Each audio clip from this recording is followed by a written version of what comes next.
अस्सलामुअलैकुम, वेलकम है आप सभी का इस नई वीडियो में। तो जैसे आप सभी जानते हैं कि कल जेकेबीओपी की तरफ से एक नोटिफिकेशन इशू की गई जिसमें बोला गया कि जितने भी बच्चों को पैरामेडिकल के कोर्सेज में एडमिशन करना है उन बच्चों को नीट का एग्ज़ाम देना कंपलसरी है। हालांकि इस नोटिफिकेशन को कल मैंने आपके साथ समझा भी दिया था, लेकिन इस नोटिफिकेशन को लेकर आप बच्चों के बहुत सारे डाउट्स और इस नोटिफिकेशन में भी बहुत सारे डाउट्स हैं जो बच्चों को यहाँ पर क्लियर नहीं हो पा रहे हैं, क्योंकि बहुत सारे बच्चे यहाँ पर पूछ रहे हैं हमें कि क्या ये हमें सभी पैरामेडिकल के सभी कोर्सेज के लिए कंपलसरी रहेगा या हमें बीएससी नर्सिंग के लिए भी रहेगी या पैरामेडिकल के कुछ ही कोर्सेज के लिए ये रहेगा। और उसके साथ साथ जो बच्चे लेटरल एंट्री करना चाहते हैं, जिन बच्चों ने ऑलरेडी डिप्लोमा किया है, वो बच्चे तो बहुत ज़्यादा परेशान हैं कि हमने तो डिप्लोमा किया है 2 साल का, अब हमें नीट फिर से देना पड़ेगा। तो ये चीज़ें आपके साथ में डिटेल में डिस्कस करने की पूरी कोशिश कर लूँगा। आप इस वीडियो को एंड तक देख लेना, चैनल को भी सब्सक्राइब कर देना, व्हाट्सएप और टेलीग्राम ग्रुप ज्वाइन कर लेना, लिंक डिस्क्रिप्शन में आपको मिल जाएगी। तो चलिए वीडियो शुरू कर ले। तो देख लेते हैं यहाँ पे इस नोटिफिकेशन के बारे में। तो स्क्रीन पे मैं आपको ये वाली नोटिफिकेशन दिखाने की कोशिश करूंगा, आप स्क्रीन पे इसको देख भी सकते हैं। यहाँ पे इन्होंने क्या कहा है कि मैं कुछ ही चीज़ें पढ़ के समझाऊंगा। जैसे इन्होंने यहाँ पे बोला कि it is here by notified for the information of all the stake holders through the medium of this notes that the students aspiring for admission into some allied and health care under graduate courses. ठीक, some course का यहाँ पे इन्होंने जिक्र किया है, यहाँ पे इन्होंने ऑल नहीं लिखा है। अगर ऑल यहाँ पे लिखा हुआ होता है तब ये सभी के सभी पैरामेडिकल कोर्सेज पे इंप्लीमेंट होता है। यहाँ पे इन्होंने लिखा सब, यहाँ पे इन्होंने सिर्फ लिखा है some allied and health care under graduate courses. अब देखो, जो हमारे पैरामेडिकल के कोर्सेज हैं उन्हीं को जो वो allied and health care under graduate courses कहा जाता है। हालांकि इससे पहले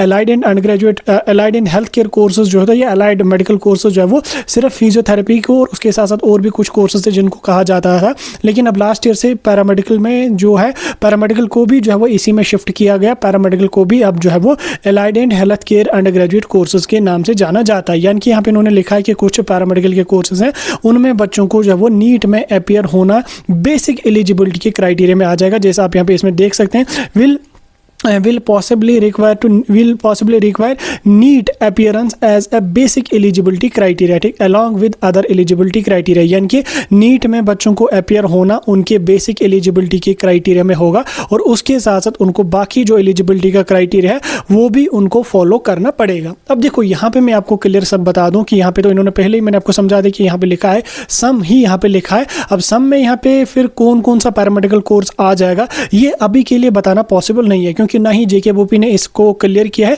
और ना ही सेंटर की जो नोटिफिकेशन आई थी allied and health care council की तरफ से, उन्होंने भी ये क्लियर नहीं किया था कि किस किस कोर्स के लिए यहाँ पे नीट कंपलसरी रहेगा। उन्होंने उस नोटिफिकेशन में भी मेंशन नहीं किया था। और इस नोटिफिकेशन को भी अगर हम देखें तो इसमें भी ये चीज़ क्लियर नहीं है कि कौन कौन सा पैरामेडिकल कोर्स इसमें रहेगा, क्योंकि इन्होंने सम पैरामेडिकल कोर्सेज लिखा है। अगर इन्होंने ऑल लिखा होता तो सब के सब पैरामेडिकल कोर्सेज इसमें इंक्लूड हो जाते। अब देखो, सभी पैरामेडिकल कोर्सेज के लिए अगर ये नीट कंपलसरी रखेंगे तो वो एक बहुत बड़ा कंफ्यूजन क्रिएट करेगा। कैसे कंफ्यूजन क्रिएट करेगा, और वो हैक्टिक भी काफ़ी ज़्यादा है, मुश्किल भी काफ़ी ज़्यादा है और पॉसिबल भी नहीं है, क्योंकि बहुत सारे बच्चे ऐसे हैं जिन्होंने 12th के बाद पैरामेडिकल का कोई डिप्लोमा किया है, किसी बच्चे ने एक्सरे टेक्नीशियन किया है, अब वो उसको लेटरल एंट्री में जो वो बीएससी रेडियोलॉजी करना चाहता है, या किसी बच्चे ने DMLT diploma in medical lab technician किया है, अब वो उसको बीएमएलटी में कन्वर्ट करना चाहता है, लेटरल एंट्री का कोर्स करके उसको डिग्री में कन्वर्ट करना चाहता है। उसी तरह से उसको किसी ने डिप्लोमा इन ऑपरेशन थिएटर किया है, किसी ने डिप्लोमा इन एनेस्थीसिया टेक्नीशियन किया है 2 साल का या 2.5 साल का, जितने भी साल, वैसे 2 साल का ही उसका ड्यूरेशन होता है। अब अगर वो उसको लेटरल एंट्री करना चाहता है तो लेटरल एंट्री में उसको 2 साल और देने पड़ते हैं।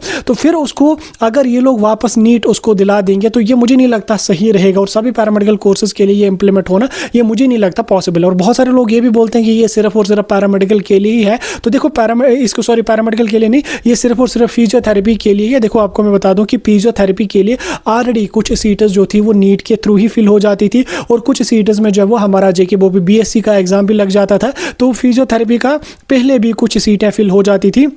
लेकिन इस साल अब जो है वो ये चीज़ तो एक क्लियर है कि फिजियोथेरेपी जो बीपीटी है वो उसकी पूरी की पूरी सीट्स अब आपको जब वो नीट के बेस पे ही फिल हो जाएंगी, क्योंकि आयुष कोर्सेज में उसकी काउंसलिंग हमारी हो जाती है। तो अब की बार वो पूरा का पूरा यहाँ पे आपको उसमें नीट के थ्रू ही हो जाएगा। अब पैरामेडिकल में कौन कौन सी कोर्स ये इसमें और रखेंगे जिसमें ये नीट कंपलसरी रखेंगे, ये बताना अभी के लिए पॉसिबल नहीं है। ठीक, ये बताना अभी के लिए पॉसिबल नहीं है, क्योंकि जेकेबीओपी जब तक ना इस चीज़ को क्लियर करती है कि पैरामेडिकल में कौन कौन सा कोर्स हमारा रहेगा जिसमें हम नीट नीट के बेस पे एडमिशन करेंगे। और उसके साथ साथ जो बच्चे फिर लेटरल एंट्री वाले हैं उन बच्चों के साथ क्या किया जाएगा, जब तक ना जेके बोपी इस चीज़ को क्लियर कर लेती है तब तक ये बताना मुझे नहीं लगता पॉसिबल है कि पैरामेडिकल में इस कोर्स के लिए रहेगा और उस कोर्स के लिए नहीं रहेगा, क्योंकि पैरामेडिकल में एक कोर्स नहीं है, पैरामेडिकल में बहुत सारे कोर्सेज आपके करवाए जाते हैं, बहुत सारे कोर्सेज करवाए जाते हैं। तो अभी के लिए ठीक, एक और चीज़ आपका जो डाउट है वो ये कि बीएससी नर्सिंग के लिए भी हमारा नीट लगेगा। नहीं, बीएससी नर्सिंग का इन्होंने कहीं पे भी जिक्र नहीं किया है, बी फार्मेसी का कहीं पे भी इन्होंने जिक्र इसमें नहीं किया, इन्होंने सिर्फ और सिर्फ पैरामेडिकल का ही जिक्र किया और उसमें सम लिखा है, सम यानी कि कुछ कोर्सेज का ही इन्होंने यहाँ पे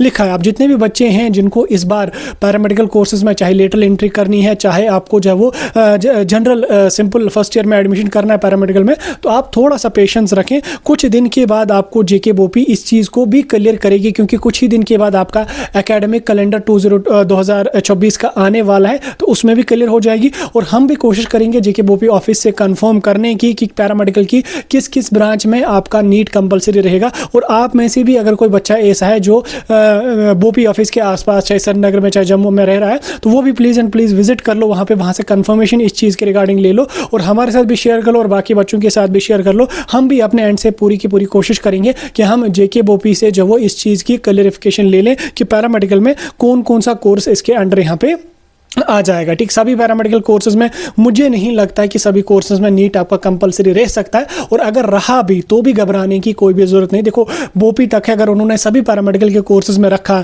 लिटिल एंट्री वाले बच्चों के लिए भी रखा, तो भी घबराने की कोई ज़रूरत नहीं। देखो, इन्होंने नीट जो रखा है फिर ये सिर्फ और सिर्फ बेसिक एलिजिबिलिटी के क्राइटेरिया में होगा, आपको अपियर होना है, तो फिर आपका स्कोर कितना होगा, क्या कुछ होगा, या क्वालिफाई करने का भी इन्होंने यहाँ पे नहीं लिखा। तो नीट में अपियर होना है, बेसिक एलिजिबिलिटी है, साथ में फिर आपको बोपी बीएससी का भी एग्जाम लगेगा। ठीक, तो वो भी देना पड़ेगा। मेरिट आपका बोपी बीएससी के एग्जाम के बेस पे ही यहाँ पे बनेगा, तो बेसिक एलिजिबिलिटी में फिर आपको नीट अपियर यहाँ पे होना रह सकता है। बाकी अभी ये चीज़ें क्लियर नहीं है कि किस किस पैरामेडिकल के कोर्स में भी रहेगा, क्या सिर्फ और सिर्फ बीपीटी में ही रहेगा, तो अभी के लिए ये बताना पॉसिबल नहीं है, अभी के लिए ये बताना पूरा का पूरा पॉसिबल नहीं है। ठीक, और रिपीट मैं कर रहा हूँ, लेटरल एंट्री वाले बच्चों का खासकर अगर रहा भी तो आपको घबराना नहीं है, आपको वही नीट बोपी का भी सिलेबस वही है, वही आपका नीट का भी है, और नीट में आपको अपियर ही होना पड़ेगा। ठीक, अगर